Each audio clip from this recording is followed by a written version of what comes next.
Hey guys, so finally I'm doing an episode on time.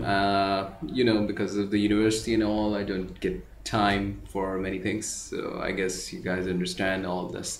So, two fights again, and I must say that this time this video is going to be pretty long as I suspect. And moreover, it's gonna be huge fights that I'm going to discuss. So, without further ado, let's get on with the fantasy fight episode 3. Now, first fight that was submitted to me was Pain versus Orochimaru.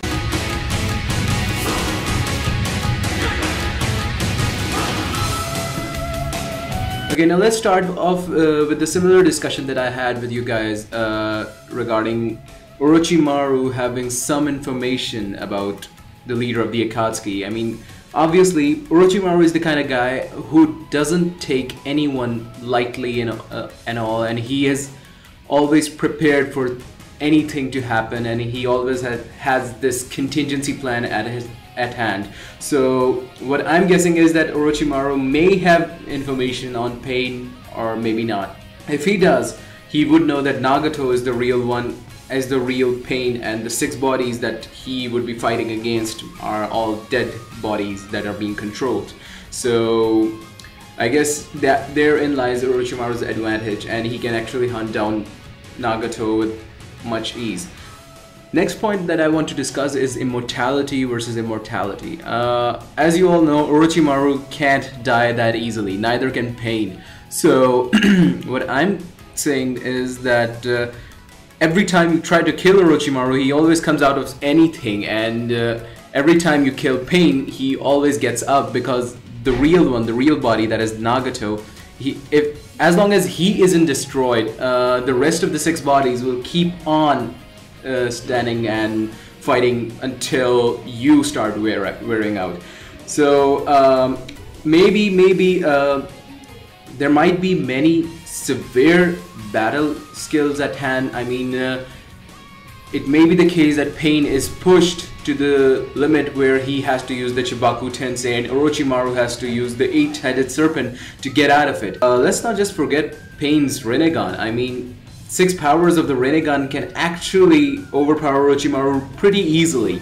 And although he can summon all the animals, Orochimaru can summon Manda, and they can go up against each other, but I doubt that Manda can actually hold on for that long. At some point, if Orochimaru gets overpowered, he will be forced to use the Edo Tensei, and let's not just forget that he knew about the Edo Tensei before he joined up with the Akatsuki. So I guess it would be foolish for Orochimaru not to have an ace up his sleeves while battling a power of the a holder of the Rinnegan, and also the leader of the Akatsuki.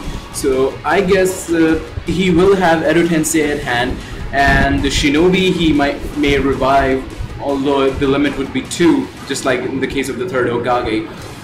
He might revive the 1st Hokage and the 2nd Hokage, because that would be his battle before the 3rd Hokage, when he would go up against Pain.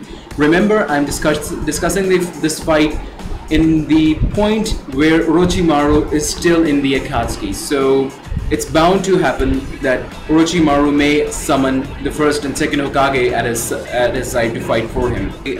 Let's not forget Pain's Prita Path that absorbs all the jutsu and all your attacks and everything, and also the Shinra Tensei that actually doesn't let anything touch you and blows it up away from you. And Pain will give Orochimaru a really hard time, and unless and until Orochimaru has Pain's abilities figured out, I'm guessing is that Orochimaru will have a serious disadvantage, and Pain has a 90% chance of winning due to the 6 paths and the power of the Rinnegan. Though that may be reduced to 10% if Orochimaru does find out Nagato's location, and instead of fighting all the 6 bodies, he goes for Nagato first. But then again, there's this question: will the Pain bodies let him do as he pleases? I mean, they would know that he's going after the real one, and if the real one gets attacked and he's dead, the 6 bodies are no more. Yes, if Orochimaru resorts to usage of every forbidden jutsu he has, even then Pain has this 70 to 80% chance of winning, and I must say that in this match the winner is most likely to be Pain or Nagato or whatever you want to call him. So maybe that may be the reason why Orochimaru never challenged Pain. I mean, he always went after the Sharingan and never the and he never even mentioned the Rinnegan. And it's actually foolish to think that he also thought that the Rinnegan was legendary. After all, he was in the Akatsuki and he saw Pain from his own eyes, and he had seen the Rinnegan. So maybe that's why he never went after the Rinnegan in the first place, because he may have calculated all the risk that is involved, and he may have thought that it was unwise to go up against Pain. I would actually declare the winner of this fight Pain or Nagato, the leader of the Akatsuki. So coming to the next fight, this one is pretty big, and one of the new subscribers actually posted it, and I've tried to have every little detail in it, and actually it's all up to the battle strategy of this fight. How will this fight will go down? It can be any of the both sides that will win. The Hokages of Konoha versus the Akatsuki.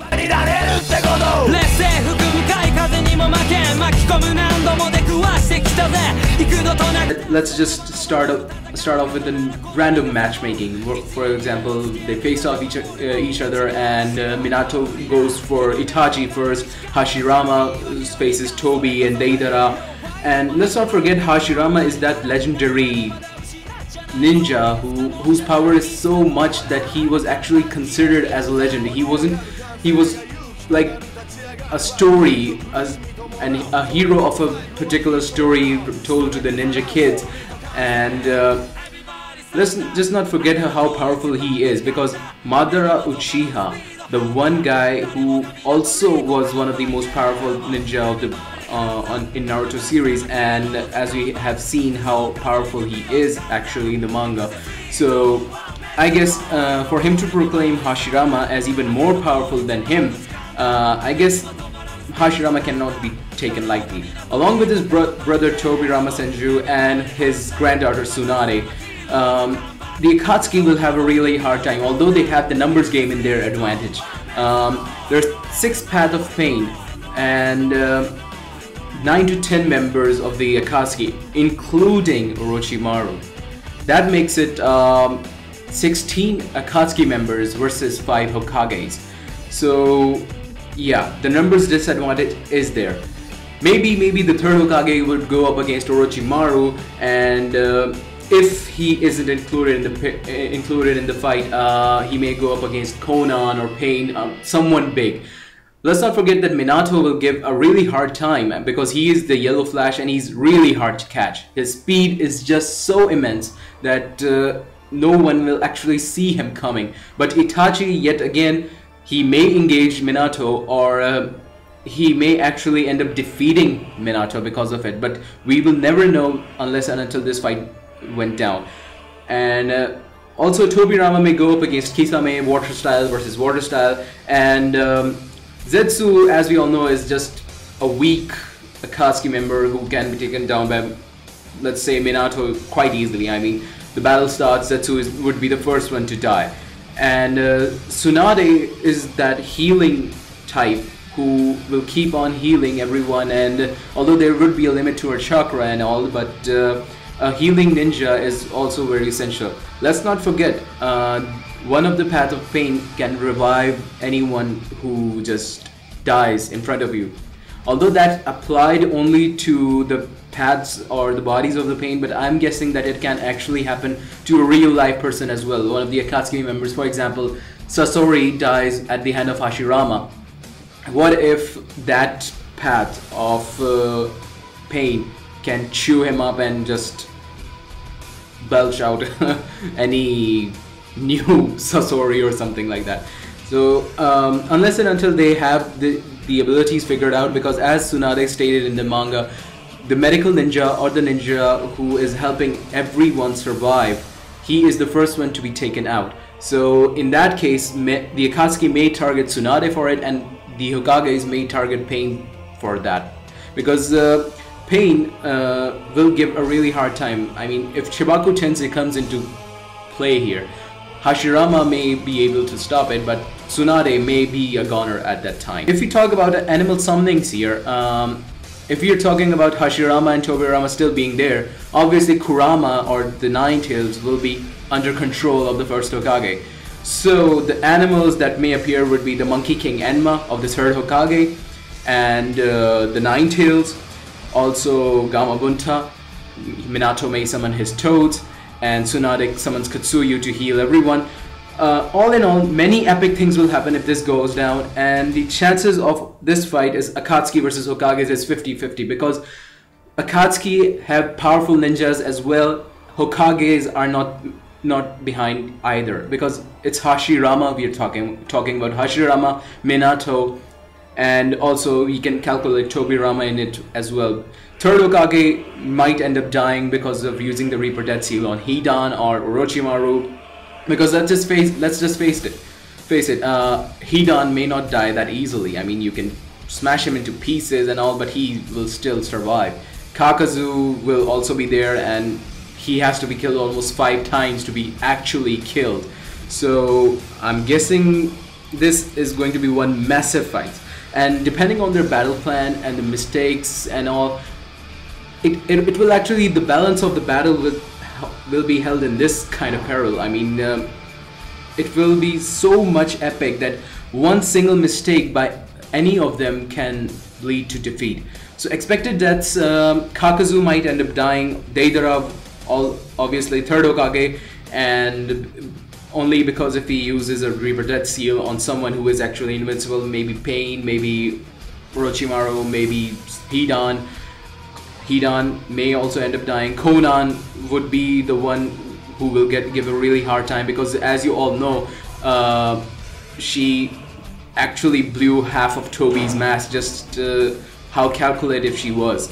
And Zetsu, obviously Zetsu will be the first one to go, and 3 to 4 paths of Pain may be destroyed. The surviving ones may be Tobi, that is Obito Uchiha, or the one that has just been depicted in the manga. Obviously Tobi will only have his space-time jutsu with him, but even then Tobi can inflict much damage. The Yellow Flash will obviously be there. Hashirama, obviously there's no questioning about it, he's the strongest ninja, he will actually survive this. Pain may end up surviving this. Itachi, Orochimaru, and Tobirama, these are the guys that may end up surviving this fight, and quite possibly Tsunade, but I'm not going to rule in favor of Tsunade, because unless and until she gets a chakra upstream or something, I don't think that she has any chance of surviving this epic fight. So maybe Minato is able to disable Tendo Pain.